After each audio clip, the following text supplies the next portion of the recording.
کہ مثال کے طور پر سورہ روم ہے، سورہ روم کا سورہ عنکبوت کے ساتھ کیا ربط ہے، اس کا کیا جوڑ ہے، اس کے اوپر بہت ساری کتابیں بھی لکھی گئی، لیکن مولانا اشرف علی صاحب تھانوی رحمۃ اللہ علیہ کی کتاب آپ نے پڑھی ہوگی، بیان القرآن تفسیر کی جو کتاب ہے، اس کے اندر شروع کے اندر مقدمے کے اندر حضرت نے لکھا ہے کہ بھئی ربط تو ضروری چیز ہے، آیتوں کے درمیان میں اور صورتوں کے درمیان میں ربط ضروری چیز ہے، لیکن حضرت نے لکھا ہے کہ اگر کسی جگہ ربط سمجھ میں نہ آئے، بعض مرتبہ ایسا ہوگا کہ ہمیں ربط نہیں سمجھ میں آ رہا کہ اس صورت کا پہلی والی صورت سے کیا جوڑ ہے، نہیں سمجھ میں آ رہا، تو حضرت نے لکھا ہے کہ یہ قرآن کریم پر اعتراض نہیں ہوگا اور یہ قرآن کریم کا نقص نہیں ہوگا۔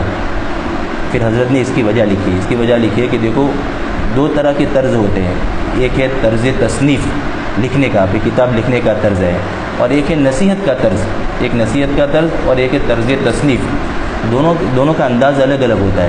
ایک کتاب لکھنے کا طرز تصنیف کا انداز یہ ہوتا ہے کہ اس کے اندر ربط ضروری ہے، اس کے اندر ربط ضروری ہے۔ اب کوئی کتاب ہم پڑھ رہے ہیں، ایک کتاب کے اندر ایک بات ادھر سے ہے، ایک تھوڑی دیر کے بعد دوسری بات آ جاتی ہے، تو ہم کتاب پڑھنے میں مزہ نہیں آتا۔ اور دوسرا جو طرز ہوتا ہے طرز نصیحت ہوتا ہے، طرز نصیحت کے اندر ربط ضروری نہیں ہے، اس کے اندر ربط ضروری نہیں ہے، اور حضرت نے لکھا ہے کہ قرآن کریم کے اندر جو طرز اللہ پاک نے اختیار کیا ہے وہ طرز تصنیف نہیں ہے بلکہ یہ طرز نصیحت ہے۔ قرآن کا کون سا طرز اللہ پاک کا ہے؟ طرز نصیحت، شفقت کے ساتھ، بھی اللہ پاک کو اپنے بندوں کے ساتھ بہت شفقت ہے، اس لیے اللہ پاک شفقت کے ساتھ نصیحت کا طرز اللہ نے قرآن کریم کے اندر اختیار کیا ہے۔ حضرت نے اس کی ایک مثال دی ہے کہ مثال کے طور پر کوئی ایک باپ ہے، بیٹا کھانا کھا رہا ہے بیٹا، اور باپ اس کو نصیحت بھی کر رہا ہے، مثال کے طور پر بیٹے کو نصیحت کر رہا ہے باپ کہ بیٹا غلط صحبت اختیار نہ کرو، اچھی صحبت میں رہو، نیک لوگوں کی صحبت میں رکھو۔ اب اس میں باپ نے اس میں درمیان میں دیکھا کہ بیٹا بڑا لقمہ لے کے کھا رہا ہے، بڑا سا لقمہ لے کے کھانا شروع کر دیا، تو باپ بیچ میں وہ پہلی والی نصیحت توڑ کر بیچ میں کیا کہتا ہے کہ نہیں بیٹا چھوٹے چھوٹے لقمے لو، چھوٹے چھوٹے لقمے کھایا کرو۔ تو اب اگر جس کو طرز نصیحت نہیں معلوم ہو، کیا سمجھے گا کہ میرا باپ کیسی بات کر رہا ہے، ابھی تو وہ بات کر رہا تھا غلط صحبت کی، اور ایک دم سے اس نے بڑا لقمہ چھوٹے لقمے کی بات شروع کر دی۔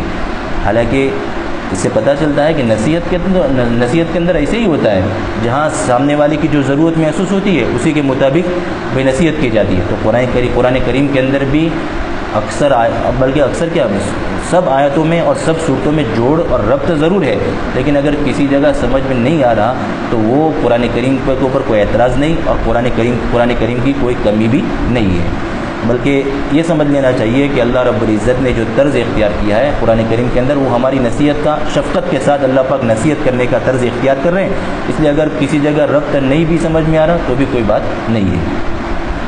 دیکھو سورہ روم سے پہلے سورہ عنکبوت ہے نا، سورہ عنکبوت کے درمیان میں اور سورہ روم کے درمیان میں علماء کرام نے ربط بیان کیا کہ کیا جوڑ ہے دونوں کے درمیان میں، تو اس کا ایک جوڑ تو یہ بیان کیا ہے کہ سورہ عنکبوت آپ پڑھیں گے تو اس کے شروع کے اندر اللہ پاک نے کیا فرمایا، احسب الناس ان یترکوا ان یقولوا آمنا وهم لا یفتنون، کہ کیا لوگوں کا خیال یہ ہے کہ انہوں نے آمنا کہہ دیا تو اس کے بعد ان کو چھوڑ دیا جائے گا، ان کو آزمایا نہیں جائے گا۔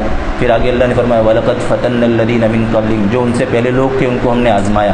تو سورہ عنکبوت کے اندر آزمائشوں کا اور امتحان کا تذکرہ تھا۔ کس کا تذکرہ تھا بھی؟ آزمائش کا اور امتحان کا تذکرہ تھا۔ اور سورہ روم کے اندر، اور امتحان کے بعد کیا ہوتا ہے؟ امتحان کے بعد کامیابی ملتی ہے نا، تو اللہ پاک سورہ روم کے اندر پھر کامیابی کا تذکرہ کر رہے ہیں۔ اسی طرح سے ایک ربط یہ ہے کہ سورہ عنکبوت جس آیت پہ ختم ہوئی ہے وَالَّذِينَ جَاهَدُوا فِينَا لَنَهْدِيَنَّهُمْ سُبُلَنَا، وہ لوگ جنہوں نے ہمارے راستے میں مجاہدہ برداشت کیا ہم ان کو اپنے راستے کی ہدایت دیں گے۔ تو گویا کہ اللہ پاک نے اپنے راستے میں جہاد مجاہدہ کرنے والوں کو مقصد کے اندر کامیابی کی خوشخبری سنائی۔ اب وہ کامیابی سورہ روم کے ابتدائی آیت میں اللہ پاک کو بیان فرما رہے ہیں، تو یہ دو صورتوں کے درمیان میں ربط ہو گیا۔ تو سورۃ الروم مکی ہے اور اس کے اندر 60 آیتیں ہیں اور 6 رکوع ہیں۔ بسم اللہ الرحمن الرحیم۔ الف لام میم، بھئی الف لام میم آپ سب نے پڑھا ہوگا کہ یہ جس کو حروف مقطعات یا حروف مقطعہ کہتے ہیں، کچھ حروف مقطعات بھی کہہ سکتے ہیں اور حروف مقطعہ بھی کہتے ہیں۔ قرآن کریم کی صورتوں کے اوائل کے اندر بعض حروفوں سے بنا کر اللہ پاک نے کچھ کلمے بنائے ہیں، الف لام میم ہے، الف لام میم صاد ہے، حامیم ہے، عین سین قاف، اس کو کیا کہتے ہیں؟ حروف مقطعات یا حروف مقطعہ کہتے ہیں۔ حروف مقطعات اس لیے کہا جاتا ہے کہ یہ ٹکڑے ٹکڑے کر کے جزم کے ساتھ پورے حروف پڑھے جاتے ہیں، اس لیے اس کو حروف مقطعات کہا جاتا ہے۔ آپ نے پڑھا ہوگا کہ حروف مقطعات کا صحیح معنی، اس کا صحیح علم اور اس کا صحیح معنی تو اللہ ہی جانتے، اللہ کے علاوہ کوئی نہیں جانتا۔ بعض علماء کرام نے فرمایا کہ یہ صورتوں کے نام ہیں، الف لام میم جو صورتوں کے شروع میں وہ صورتوں کے نام ہیں۔ بعض علماء کرام فرماتے ہیں کہ یہ اسماء الہیہ یعنی اللہ کے ناموں کے اسرار اور رموز ہیں، اس کے اسرار اور رموز ہیں۔ ہر آسمانی کتاب کے اندر اللہ کے کچھ اسرار اور رموز اور بھید ہوتے ہیں، تو یہ قرآن کریم کے اندر بھی اللہ کے اسرار اور رموز ہیں۔ بعض علماء کرام نے اس کا ترجمہ بھی کرنے کی کوشش کی ہے، لیکن وہ ترجمہ کوئی قطعی اور یقینی نہیں ہے، وہ صحیح بھی ہو سکتا ہے اور نہیں بھی ہو سکتا، دونوں طرح کا احتمال ہے۔ جیسے مثال کے طور پر الف لام میم کے اندر الف سے مراد اللہ ہے، لام سے مراد جبرائیل ہے اور میم سے مراد حضرت محمد صلی اللہ علیہ وسلم ہے۔ اب معنی یہ ہوا کہ اللہ پاک نے کلام جو تم شروع کر رہے ہو وہ کلام اللہ نے جبرائیل امین کے واسطے سے حضرت محمد صلی اللہ علیہ وسلم پر نازل فرمایا۔ یہ ہو سکتا ہے صحیح بھی ہو اور لیکن قطعی نہیں ہے، لیکن جمہور صحابہ کرام تابعین اور جمہور علماء امت کا مذہب اور ان کا راجح قول یہ ہے حروف مقطعات کے بارے میں کہ حروف مقطعات یہ اللہ کے اسرار اور رموز ہے، جس کا علم اللہ کے علاوہ کسی کے پاس نہیں ہے۔ ہو سکتا ہے کہ اللہ پاک نے اپنے نبی حضرت محمد صلی اللہ علیہ وسلم کو اس کا علم دیا ہو، لیکن اللہ کے نبی صلی اللہ علیہ وسلم کو اللہ پاک نے اس کی تبلیغ کرنے سے منع کر دیا ہو، اس لیے اللہ کے نبی صلی اللہ علیہ وسلم سے حروف مقطعات کے بارے میں کوئی تشریح کوئی تفصیل منقول نہیں ہے۔ اس لیے جمہور علماء کرام یہی کہتے ہیں کہ اس کا ترجمہ اور اس کا معنی کون جانتا ہے؟ اللہ ہی جانتے ہیں، اللہ کے علاوہ کوئی نہیں جانتا ہے۔ الف لام میم سورہ روم کی بھی جس کو ہم کہتے ہیں شان نزول قرآن کریم کے اندر بعض آیتیں ایسی ہے جو احکام کے قبیل سے اللہ نے کوئی احکامات نازل فرمائے تو اس کے لیے تو کوئی شان نزول کی ضرورت نہیں ہے، اور بعض آیتیں ایسی ہے کہ جس کا شان نزول نہیں سمجھیں گے، جس کو ہم پس منظر کہہ سکتے ہیں کہ کیوں نازل ہوئی، اس کا پس منظر شان نزول نہیں سمجھیں گے، وہاں تک وہ آیتیں ہمیں سمجھ میں نہیں آتی ہے۔ تو سورہ روم کا بھی ایک پس منظر ہے اور سورہ روم کا بھی ایک شان نزول ہے۔ سب سے پہلے وہ شان نزول سن لو کہ سورہ روم اللہ پاک نے اس کی ابتدائی آیتیں کیوں نازل فرمائی۔ تو دیکھو جیسے کچھ سالوں پہلے دنیا کے اندر 2 سپر پاور طاقتیں تھیں، امریکہ اور روس 2 سپر پاور طاقتیں تھیں، اور اسی طرح جب قرآن کریم نازل ہو رہا تھا، جب قرآن اتر رہا تھا، اس وقت بھی دنیا کے اندر 2 سپر پاور طاقتیں تھیں، ایک کیسر جس کو ہم کیسر کسرا کہتے ہیں، یا دوسرے الفاظ میں روم اور فارس بھی کہتے ہیں۔ فارس کو اس زمانے کے اندر ایران کہا جاتا تھا۔ تو یہ 2 سپر پاور طاقتیں تھیں۔ ایران کا جو بادشاہ ہوتا تھا اس کو کسرا کہا جاتا تھا، روم کا جو بادشاہ ہوتا تھا اس کو ہر بادشاہ کو قیصر کہا جاتا تھا۔ کسرا جو فارس تھا وہاں پر مجوسیوں کی بت پرست آتش پرست جو لوگ ہوتے ہیں ان کی حکومت تھی، اور روم کے اندر عیسائیوں کی اور نصارہ کی حکومت تھی۔ اب یہ تو ہے تو دونوں کافر، عیسائی اور مجوسی دونوں کافر ہیں، لیکن چونکہ عیسائی اہل کتاب ہے، ان کے پاس انجیل تھی تو وہ اہل کتاب ہے کافر، لیکن وہ اہل کتاب ہے۔ تو مسلمانوں کی کچھ ہمدردیاں کس کے ساتھ تھی؟ فارس کے مقابلے میں رومیوں کے ساتھ ان کی ہمدردیاں تھی۔ کیوں؟ اس لیے کہ کچھ عقائد مسلمانوں کو ان سے ملتے جلتے تھے کہ آخرت کو مانتے ہیں، اور آخرت کو بعد الموت کو مانتے ہیں، مسلمان جس طرح سے مانتے ہیں، تو کچھ عقائد ملتے جلتے تھے، تو مسلمانوں کی ہمدردیاں کس کے ساتھ تھی؟ رومیوں کے ساتھ تھی۔ اور مکے کے جو مشرکین تھے ان کی ہمدردیاں ایران اور فارس کے ساتھ تھی، کیونکہ وہ بھی بت پرست تھے اور یہ لوگ بھی بت پرست تھے۔ اب یہ 2 سپر پاور جو طاقتیں تھیں ان کے درمیان میں ہمیشہ لڑائی رہتی تھی، روم اور فارس کے درمیان میں ہمیشہ لڑائی رہتی تھی۔ ایک جنگ ایسی ہوئی کہ اس جنگ کے اندر فارسی لوگ وہ رومیوں پر غالب آ گئے، ان کے بہت سارے شہروں کے اوپر قبضہ کر لیا، ان کی عبادت خانوں کو توڑ دیا، تو مطلب ان کے اوپر غالب آ گئے۔ اب غالب آ گئے رومیوں کے اوپر، تو جو مکے کے مشرکین تھے ان کو خوشی ہوئی، کیونکہ وہ ان کے ہم پلہ لوگ تھے، اس لیے ان کو خوشی ہوئی، تو انہوں نے مسلمانوں کو یہ بتانا شروع کر دیا کہ دیکھو تمہارے ماننے والے لوگ تمہاری کتاب کی طرح سے کتاب کے ماننے والے لوگ مغلوب ہو گئے اور ہمارے بت پرست لوگ غالب آ گئے۔ تو اس سے مسلمانوں کو رنج ہوا، مسلمان چاہتے تھے کہ فتح کس کی ہو؟ رومیوں کی ہو، کیونکہ آخر وہ بھی اہل کتاب ہے، لیکن جب فارسی لوگ غالب آ گئے تو مسلمان رنجیدہ ہوئے۔ اللہ رب العزت نے اس کے متعلق اس سورہ روم کی ابتدائی آیات نازل فرمائی، اور ان ابتدائی آیات کے اندر اللہ پاک نے بعد میں چل کر رومیوں کے غلبے کی بشارت دی کہ اگرچہ فی الحال رومی لوگ مغلوب ہو گئے ہیں، لیکن چند سالوں کے اندر پھر رومی غالب آ جائیں گے، فارسی لوگوں پر رومی لوگ غالب آ جائیں گے۔ اب جب یہ آیات نازل ہوئی تو مسلمانوں کو تو قرآن کریم کے اوپر پورا یقین تھا کہ قرآن میں اللہ نے جو کہہ دیا وہ تو غلط ہو ہی نہیں سکتا، اس کا تو یہ واقع ہونا ضروری ہے۔ جب یہ آیت نازل ہوئی تو ابو بکر صدیق رضی اللہ تعالیٰ عنہ کے بارے میں آتا ہے کہ آپ کفار کے مجمعوں میں، کفار کی مجلسوں میں جا کر آپ کہتے تھے کہ زیادہ خوشیاں نہ مناؤ، بہت قریب وقت آنے والا ہے کہ رومی لوگ پھر فارسی لوگوں کے اوپر غالب آ جائیں گے۔ تو ایک دشمن اسلام تھا جس کا نام تھا ابی بن خلف، مسلمانوں کا بہت بڑا دشمن تھا، اس نے ابو بکر صدیق رضی اللہ تعالیٰ عنہ سے یوں کہا کہ حالانکہ اس وقت ہم دیکھیں تو حالات ایسے تھے کہ قرآن کریم جو رومیوں کی بشارت کی خوشخبری، رومیوں کے غلبے کی بشارت جو دے رہا ہے، اس کا تحقق اور اس کا واقع ہونا بالکل ہمارے ذہن میں آ ہی نہیں سکتا، بھئی آج دنیا کا چھوٹا سا جیسے بنگلہ دیش ہو، اگر کوئی اس وقت یوں کہے کہ وہ پوری دنیا کا سپر پاور طاقت بن جائے گا چند سالوں کے اندر، تو ہمارے ذہن میں آئے گا؟ ذہن ماننے کے لیے تیار نہیں ہوگا۔ تو قرآن کریم نے خوشخبری تو دی، لیکن حالات ایسے تھے کہ حالات کے اندر یہ ماننے کے لیے کوئی آدمی تیار نہیں تھا، لیکن مسلمانوں کا یقین تھا، ابو بکر صدیق رضی اللہ تعالیٰ عنہ کو تو پورا یقین تھا۔ تو ابی بن خلف نے کہا کہ ابو بکر ایسا تو کبھی نہیں ہو سکتا، لیکن ابو بکر صدیق رضی اللہ تعالیٰ نے فرمایا کہ یہ ہو کر رہے گا۔ ابو بکر صدیق رضی اللہ تعالیٰ نے فرمایا کہ اگر تو ماننے کے لیے تیار نہیں ہے تو میں شرط لگانے کے لیے تیار ہوں، چنانچہ شرط لگی۔ شرط کیسی لگی؟ ابی بن خلف نے یوں کہا کہ اگر رومی لوگ غالب نہیں آئے چند سالوں کے اندر تو 10 اونٹنیاں ابو بکر آپ مجھے دیں گے، اور اگر رومی لوگ غالب آ گئے تو 10 اونٹنیاں میں تمہیں دوں گا، اور 3 سالوں کا معاہدہ۔ ابو بکر صدیق رضی اللہ عنہ نے فرمایا کہ 3 سالوں کے اندر رومی لوگ غالب آ جائیں گے۔ اچھا، یہ شرط کرنے کے بعد، یہ بات اس زمانے کے اندر اس کو جوا کہتے ہیں، 2 طرفہ شرط لگانا آج تو حرام ہے نا، حرام ہے، اس کو جوا کہتے ہیں۔ اس وقت تک یہ حرمت نازل نہیں ہوئی، اس لیے جائز تھا۔ ابو بکر صدیق رضی اللہ تعالیٰ نے شرط لگا دی، اس کے بعد آپ رضی اللہ تعالیٰ عنہ آپ صلی اللہ علیہ وسلم کے پاس آئے، پورے واقعے کی خبر دی، تو اللہ کے نبی صلی اللہ علیہ وسلم فرمایا کہ ابو بکر کام تو تم نے ٹھیک کیا ہے، لیکن جو تم نے میعاد مقرر کی ہے، وقت مقرر کیا ہے 3 سال کا، وہ صحیح نہیں ہے، کیونکہ قرآن کریم میں اللہ رب العزت نے کیا فرمایا؟ فی بضع سنین، چند سالوں کے اندر غالب آئیں گے، اور بضع کا لفظ جو ہے عربی کے اندر 3 سال سے لے کر 9 سال تک کے لیے بولا جاتا ہے۔ کتنے سال کے لیے؟ 3 سے لے کر 9 سال تک۔ تو ہو سکتا ہے 3 سال میں بھی غالب آ سکتے ہیں، ہو سکتا ہے کہ 9 سال تک، لیکن 9 سال تک یہ واقعہ پکا ہونے والا ہے۔ تو آپ صلی اللہ علیہ وسلم نے ابو بکر صدیق رضی اللہ تعالیٰ سے فرمایا کہ تم جا کر میعاد بھی تھوڑی بڑھا دو، اور شرط بھی، اور جو مال رکھا ہے وہ مال بھی بڑھا دو۔ تو ابو بکر صدیق رضی اللہ تعالیٰ گئے واپس، ابی بن خلف سے یوں کہا کہ 10 اونٹ کے بدلے میں 100 اونٹ کر لو، 10 اونٹ کے بدلے میں 100 اونٹ کر لو، اور لیکن میں نے جو 3 سال کہے اس کے بدلے میں 9 سال کرو۔ اور ابی بن خلف کو اس کو تو ایسا یقین تھا کہ بھئی ہو ہی نہیں سکتا کہ رومی لوگ غالب آ جائیں گے، تو اس لیے اس نے وہ بھی تیار ہو گیا، 100 اونٹ کے لیے اور 9 سال کے لیے وہ تیار ہو گیا۔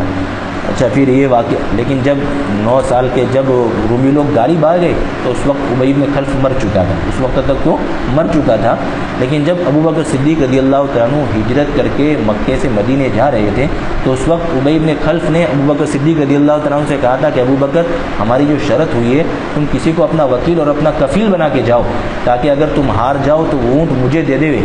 تو ابو بکر صدیق رضی اللہ تعالیٰ عنہ نے اپنے صاحبزادے حضرت عبد الرحمن کو اپنا کفیل بنایا تھا، اور آخر کے اندر ابو بکر صدیق رضی اللہ تعالیٰ عنہ کی، قرآن کی اور اللہ کے نبی صلی اللہ علیہ وسلم کی جیت ہوئی۔ تو اس وقت ابی بن خلف مر چکا تھا، تو چنانچہ اس کی طرف سے اس کے بیٹوں نے وہ 100 اونٹ ادا کیے۔ ابو بکر صدیق رضی اللہ تعالیٰ عنہ وہ اونٹ لے کر پہنچے اللہ کے نبی صلی اللہ علیہ وسلم کے پاس، تو اللہ کے نبی صلی اللہ علیہ وسلم نے فرمایا کہ یہ حرام ہے، اس کو اللہ کے راستے میں صدقہ کر دو، حالانکہ یہ شرط تو پہلے لگی تھی، جس وقت یہ حرام نہیں ہوا تھا، حرمت نازل نہیں ہوئی تھی، اس وقت یہ شرط لگی تھی، اس لیے مال جائز تو تھا، لیکن اللہ کے نبی صلی اللہ علیہ وسلم نے اکتساب مال، حرام راستے سے اکتساب مال کو اللہ کے نبی صلی اللہ علیہ وسلم نے ابو بکر صدیق رضی اللہ تعالیٰ عنہ جیسے آدمی کے لیے بالکل پسند نہیں فرمایا، اس لیے آپ نے کیا فرمایا کہ اس کو صدقہ کر دو۔ اس سے بھی پتہ چلتا ہے کہ یہ مال اس وقت جائز تھا، اگر لے لیتے تو جائز تھا، کیونکہ آپ نے صدقہ کرنے کا حکم دیا. اگر جائز نہ ہوتا تو حرام کا مال صدقہ کرنا نہیں ہوتا. حرام کا مال کو اس کا مالک معلوم ہے تو مالک کو لوٹانا ضروری ہے. اگر یہ حرام ہوتا تو آپ کیا فرماتے ہیں بھئی اس کے مالک کو لوٹا دیں, لیکن مالک کو لوٹانے کا حکم نہیں دیا بلکہ آپ نے صدقہ کرنے کا حکم دیا. اس سے پتہ چلا کہ مال جائز تھا, لیکن اللہ کے نبی صلی اللہ علیہ وسلم نے اس کو پسند نہیں فرمایا. تو اسی کے متعلق یہ سورہ روم کی ابتدائی آیات نازل ہوئی ہے. اس کا ترجمہ سن لو. الف لام میم, اللہ کے پاس اس کا علم ہے. غلبت الروم, رومی لوگ مغلوب ہو گئے, رومی لوگ مغلوب ہو گئے. فی ادنی الارض وهم من بعد غلبهم سیغلبون, قریبی زمین کے اندر, یعنی یہ فارس جو لوگ تھے وہ رومیوں کی زمین کے اندر گھس آئے تھے. ان کے جو شہر تھے, بصرہ شہر تھا, ان شہروں کے اندر گھس آئے تھے. اسی کو اللہ پاک نے فرمایا کہ قریبی زمین کے اندر. وهم من بعد غلبهم سیغلبون, اور وہ یہاں غلبے کا جو لفظ ہے وہ مغلوب کے معنی میں ہے. غلبے کا جو لفظ ہے وہ مغلوب کے معنی میں ہے. اور وہ اپنے مغلوب ہو جانے کے بعد ان قریب غالب آ جائیں گے. کون غالب آئیں گے؟ رومی لوگ. اور وہ اپنے مغلوب ہونے کے بعد ان قریب غالب آ جائیں گے. فی بضع سنین, چند سالوں کے اندر. اور وہ چند سال کتنے؟ 3 سے لے کر 9 سالوں تک ہے, 9 سالوں کے درمیان. للہ الامر من قبل ومن بعد, اللہ ہی کیا اختیار ہے ہر چیز سے پہلے اور ہر چیز کے بعد. اختیار کس کا چلتا ہے؟ اللہ جس کو چاہے فتح دے. اللہ نے جب چاہا رومیوں کو مغلوب کر دیا, اور جب اللہ چاہیں گے تو ان کو غالب بھی کر دیں گے. اللہ ہی کا اختیار ہے ہر چیز سے پہلے اور ہر چیز کے بعد. وَيَوْمَئِذٍ يَفْرَحُ الْمُؤْمِنُونَ, اور اس دن مسلمان خوش ہو جائیں گے. اس آیت کے اندر, اس صورت کے ابتدائی آیت کے اندر اللہ پاک نے 2 خوشخبریاں دی تھی. ایک تو رومیوں کے غالب آنے کی بھی خوشخبریاں دی تھی, اور اسی طرح مسلمانوں کو بھی خوشخبریاں دی تھی کہ تم بھی آج مکے کے اندر آج تم مغلوب ہو, تمہارے اوپر کفار و مشرکین کا ظلم و ستم ہے, لیکن ایک وقت آئے گا تم بھی خوش ہوں گے, تم بھی خوش ہوں گے. چنانچہ وَيَوْمَئِذٍ يَفْرَحُ الْمُؤْمِنُونَ, جس دن, اور اس دن مسلمان خوش ہو جائیں گے. جس وقت رومیوں کی فتح کی خوشخبری آئی تو رومی لوگ غالب آ گئے, تو یہ عین بدر کا موقع تھا. کون سا موقع تھا؟ بدر. اور بدر کے اندر ادھر مسلمانوں کی فتح ہوئی, یہ 70 بڑے بڑے کفار مارے گئے, 70 بڑے بڑے کفار قید ہوئے, اور مسلمانوں کو فتح ہوئی. تو اللہ پاک نے ادھر مسلمانوں کو بھی خوشخبری سنائی اور ادھر رومیوں کی غلبے کی بھی خوشخبری سنائی. وَيَوْمَئِذٍ يَفْرَحُ الْمُؤْمِنُونَ, اور اس دن مسلمان خوش ہو جائیں گے. بنصر اللہ ینصر من یشاء وهو العزیز الرحیم, اللہ کی مدد سے اللہ پاک جس کی چاہتے مدد فرماتے ہیں, اور وہ زبردست اور رحم کرنے والے ہیں. یا جو بنصر اللہ, اللہ کی مدد سے, تو اس کا تعلق رومیوں کے ساتھ بھی ہو سکتا ہے اور مسلمانوں کے ساتھ بھی ہو سکتا ہے. بھئی اللہ نے رومیوں کی بھی مدد فرمائی کیونکہ وہ آخر اہل کتاب تھے, اس لیے اللہ نے ان کی بھی مدد فرمائی, اور ان کی مدد کرنے سے مسلمانوں کو بھی خوشخبری ہوئی. اور اس کا تعلق مسلمانوں سے بھی ہو سکتا ہے کہ اللہ نے مسلمانوں کی مدد فرمائی. کہاں پر؟ بدر کے موقع پر اللہ نے مدد فرمائی. بنصر اللہ, اللہ کی مدد سے. ینصر من یشاء, اللہ مدد فرماتے ہیں جس کی چاہتے ہیں. وهو العزیز الرحیم, اور اللہ پاک زبردست اور رحم کرنے والے ہیں. وعد اللہ لا یخلف اللہ وعدہ ولکن اکثر الناس لا یعلمون, یہ اللہ کا وعدہ ہے. اللہ پاک اپنے وعدے کے خلاف نہیں کرتے ہیں. انسان تو اپنے وعدے کی خلاف ورزی کر جاتا ہے, لیکن اللہ نے جو وعدہ کیا اللہ پاک اس کی خلاف ورزی نہیں کرتے ہیں.